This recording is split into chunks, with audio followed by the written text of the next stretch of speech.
उन्नत के घर्रा ढैले बाई अक्षर से लड़वैया बाबू वैसन पढ़वैया सुगना ऐसन पढ़वैया। ये आवाज दूधनाथ शर्मा श्याम जी की है। आपसे बता दें कि श्याम जी स्वतंत्रता संग्राम सेनानी थे। इनका जन्म 11 नवंबर 1915 में हुआ था और इन्हें स्वर्गीय पंत जी से किच्छा में लगभग 40 बीघा जमीन भी मिली थी। आज़ादी की लड़ाई में स्वर्गीय इंदु जी और श्याम जी की रचनाएं काफ़ी धूम मचाई थीं। कवि कुबेरनाथ मिश्र विचित्र जी ने तो यहाँ तक इनके बारे में कह डाला है कि इनका जन्म बाण भट्ट और मयूर भट्ट, कुमारिल भट्ट जैसे महापुरुषों के खानदान में हुआ था। सरस्वती के इस पुत्र के अंदर विशेषता ये थी कि ये पढ़े लिखे तो नहीं थे, लेकिन रचना इनकी धूम मचा देती थी और गुलामी में ललकारने वाली आवाज आजाद भारत में भी जो है कहीं मंच पर किसी से भय नहीं खाती थी। बेधड़क ये अपनी बात कह जाते थे। कापी किताब कापे लागे ऐसन कलम उठावे ले होत भोरहरी बापे के सगरी विज्ञान सुनावे ले जनरल नॉलेज की सिखला में चौरस्ता पर घुरी आवे ले और अपनी शिकार की उद्घाटन में पूरा समय लगावे ले। ये पढ़े लिखे नहीं थे। ऐसा कहा जाता था कि माँ सरस्वती इनके जीभ पर विराजमान रहती थी 24 घंटे।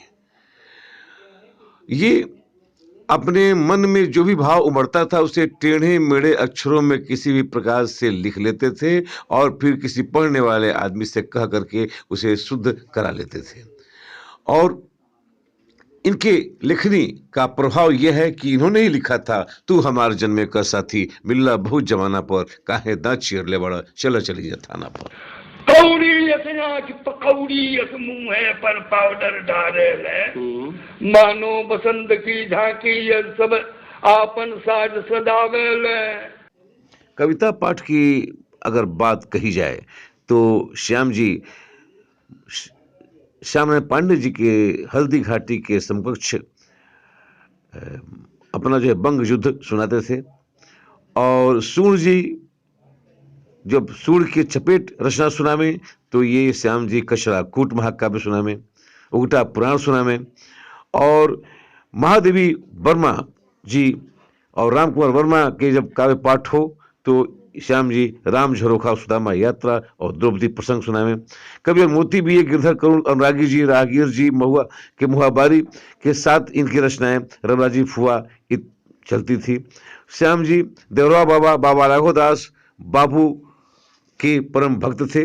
जहां पंडित रूपनारायण त्रिपाठी, श्रीपाल सिंह छेम गीत रचना सुना में वहां श्याम जी पत्र पुष्प और ग्राम गाथा और बजरंग बली का पाठ करते थे। श्याम जी का कविता पाठ डॉक्टर विद्यानाथ मिश्र, डॉक्टर विश्वनाथ प्रसाद तिवारी, डॉक्टर अवधेश निरन, डॉक्टर रामदेव शुक्ल जैसे लोगों के बीच होता था। इतना ही नहीं, आकाशवाणी के जुगानी भाई विचित्र जी, निर्मोही, समोसा, रमन जी, बालकृष्ण पांडे, राम नवल मिश्र, धर्मदेव सिंह आतुर, अरुण गोरखपुरी आदि ऐसे लोग जहां कविता सुनाते थे वहां श्याम जी ने अध्यक्षता भी किया है। श्याम जी बहुत दूर दूर तक अफसरों में बुलाए जाते थे और इनके साथ ये कभी दिल्ली, लखनऊ, मेघालय और पश्चिम के क्षेत्रों में मोतिहारी, बेतिया, अगौना, बनारस, बलिया, मऊ, आजमगढ़, पटना, छपरा आदि बहुत जगहों पे इन्होंने अपनी कविता का पाठ। केचुआ कविता की ठंडे ई बातन के गढ़वैया बाबू वैसन पढ़वैया, बाबू वैसन पढ़वैया। चलचित्रे की फाटक पर मकनाइले अइले अलबेला, जैसे विश्व सुंदरी के देखे खातिर लागल मेला। पीछे की ताकत में कंघी जरू कलम वही में डाले ले, और जब जब सुधी आवे देह के तो बार झूम के झाड़े ले। श्याम जी देवरिया जिले के पिंडी नामक ग्राम के रहने वाले थे और ये 5 भाइयों में दूसरे नंबर पर थे। गोरख जी इनके बड़े भाई थे। इनका विवाह नहीं हुआ था। जब इसके कारण को हमने श्री कुबेरनाथ मिश्र विचित्र जी से पूछा तो उन्होंने कहा कि दरअसल गुरु जी के डील डॉल की कोई कन्या दिखाई नहीं पड़ती थी, इसलिए इन्होंने शादी नहीं की। बिना वैवाहिक जीवन के विवाह के संदर्भ में इतनी सुंदर कविताओं की उन्होंने वर्णन किया है, उसका एक छंद आपको मैं बताऊं। इनकी कविता है, दादा हम होखब साधु, घर मेहरी मोर मिलल खुनिया, पटिया वाली के बोली पर टटिया उठाई के झाक रहस तब्बे हम समझ गए नी, दादा नैहर के दिखले बा दुनिया, दादा हम होखब साधु, घर मेहरी मोर मिलल खुनिया। ये बाबा राघवदास के भक्त थे। बाबा जी के साथ उनके दल में भूमिदान यात्रा के दौरान मूर्छित हो गए। होश आने पर देखा कि बाबा जी इनकी देह में मालिश कर रहे थे। बाबा राघवदास काव्य की रचना की प्रेरणा उनको इन्हीं से मिली थी।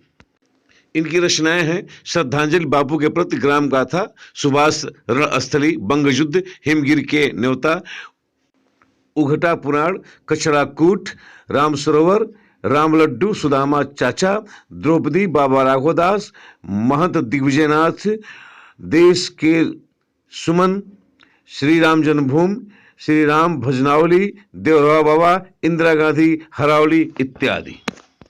धन्य है गांव पिंडी और वहां के लोग जिन्होंने श्याम जी के नाम पर वहां के मुख्य मार्ग का ही नामकरण कर दिया है। संपदा न्यूज ऐसे साहित्य प्रेमी गांव और गांव के सभी जनों का सम्मान करता है, नमन करता है।